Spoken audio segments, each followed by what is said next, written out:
አቶ ደረጀ ለባለቤቱ ለወይዘሮ ማርቲ እውነቱን አፍረጥርጦ ተናገረም። ዳጣ የራሱ ልጅ መሆኗንና እንዴት እንደተወለደች እናቷ ማን እንደሆነች ጭምር ተናገረም። የአቶ ደረጀ ቤት ቀውጢ ሆነ። ያልተጠበቀ ነገር ስለሆነ ማርቲም የሰማችው እጅግ ተደናግጣ ስታለቅስም ነበር።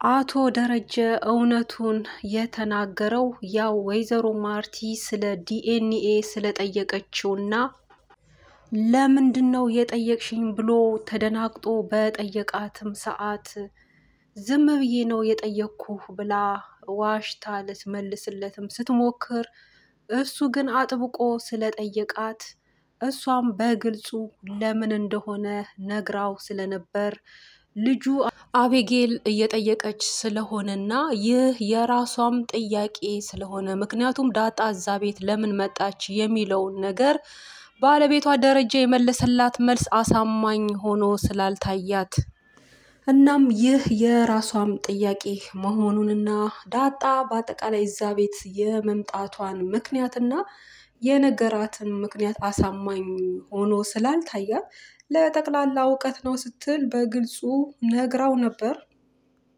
ስለሆነም እንግዲህ አቶ ደረጀ ዋሽቶ ይህንን ማሳለፍ ስላልቻለ እውነቱን አፍረጥርጦ ለባለቤቱ ነግሯት ነበር። ወይዘሮ ማርቲም እንግዲህ ያልጠበቀችው ነገር ስለሆነ ስለምታምነው ይህ እንዴት ሊሆን ይችላል ብላ ልትቀበል ልታምንም አልቻለችም። በአጠቃላይ ቤቱ እጅግ ተናውጧል። በጣም ቤቱ ተበጥብጦ ሰላሙ እንዳለ ደፍርሷል። ነገር ግን ይህ ለዳጣ ደስታ ነው፣ ምክንያቱም የጥያቄዋ ሁሉ መልስ ነውና።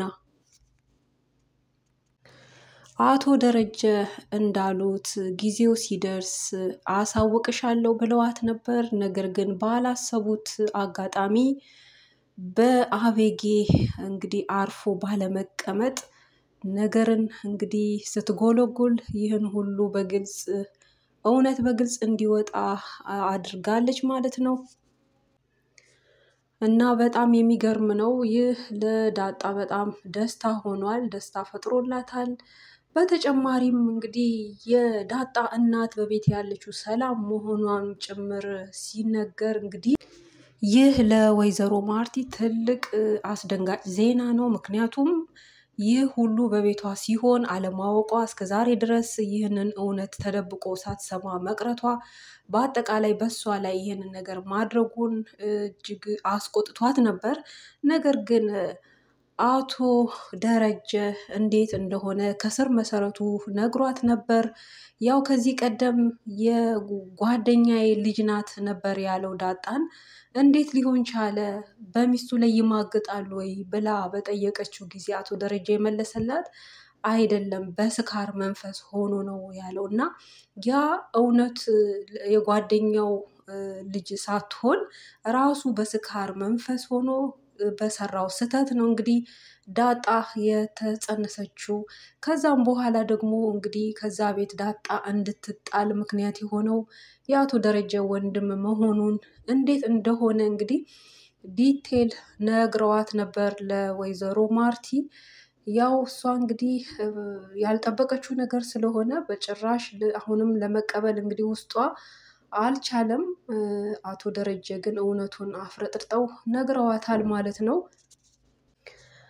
ይህ ለዳጣ ብቻ ሳይሆን በቤት ላለችው ለሰላምም ለሰራተኛዋ ማለት ነው ለዳጣ እናት ለሆነችው እናትነቷ ለተነገራት ይህ እጅግ ደስታ ፈጥሯል ማለት ነው። ምክንያቱም ሲጀመር ራሱ ዳጣን ስታያት አይነ ውሃዋ ወዷታል ማለት ነው። ዳጣን እንደ ልጇ እንዲህ በስስት ነበር ስታያት የነበሩ ገና ከመጀመሪያ ቀን ጀምሮ ማለት ነው። እናም ያው ልጅ እንዳላት ታውቃለች እቺ ሰው ልጇን ያው እንደተጣለ ሂደቱን እያንዳንዱን ታውቃለች። ያው ልጇ የት እንዳለች በህይወት ኑር አትኑር የሚለውን ነገር አታውቅም እንጂ የወለደች እናት መቼም ልጇን አትረሳምና ያን ሁሉ እውነት እንግዲህ ደጇ ቀርቦ በቤት መጥቶ ስትሰማው ዳጣ ልጇ መሆኗን ስታውቅ እንደገና እንደተወለደች ያህል ነው የቆጠረችው ማለት ነው። በጣም ደስ የሚል ዜና ነው ለዳጣም እናት።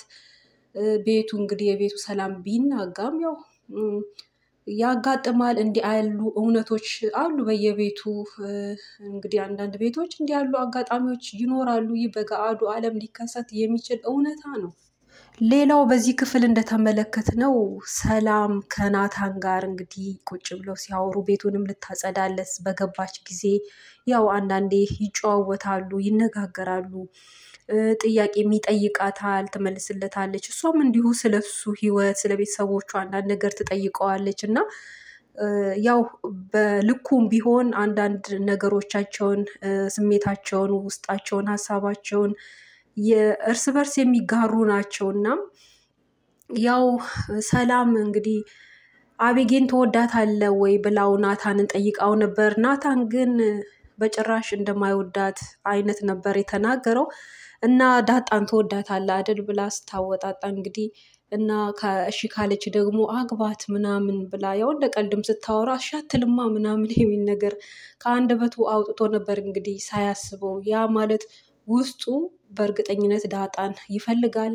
ዳጣ ናት በቃ የእሱ ምርጫ የሆነችው ፍላጎቱ ልክ እንደሚመኛት አይነት ሴት ስለሆነች ዳጣ ይህንንም እንግዲህ ሰላም ደግፋለት ነበር።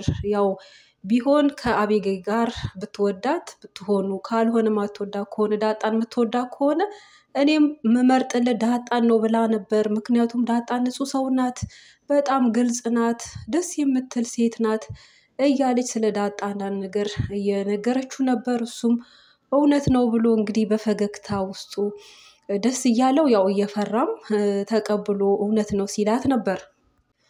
እንግዲህ ዳጣ ከ18 ዓመት በኋላ ቤተሰቦቿን አግኝታ እህት ወንድም እንዳላት እናቷንም አውቃ ከዛም በኋላ እንግዲህ በዛ ቤት ያለውን ሰው ደግሞ ናታንን አግብታ በቀጣይ ክፍሎች እንግዲህ የምንጠብቀው እንደዛ ነው። ዳጣ ናታንን አግብታ አቤጌል ደግሞ እንዲሁ እንደተመኘችው ናታን እንደፈለገችው እንግዲህ ሳታገኘው ትቀራለች። እናቷም የአቤጌል እናትም ለናታን ብዙ ጉትጎታ ስትነግረው ነበር በባለፈው ክፍል።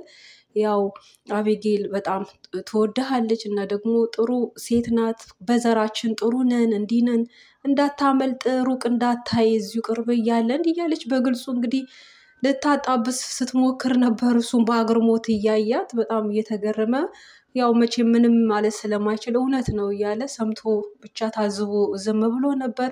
ሆኖም ግን በቀጣይም ከአቤጌል ጋር ምንም አይነት ግንኙነትም እንዲመቀራረብም ነገር ምንም አልታየበትም። በእያንዳንዱ አጋጣሚ ቢያሳልፍ አብሮ ቢሆን ደስ የሚለው ከዳጣ ጋር ነው።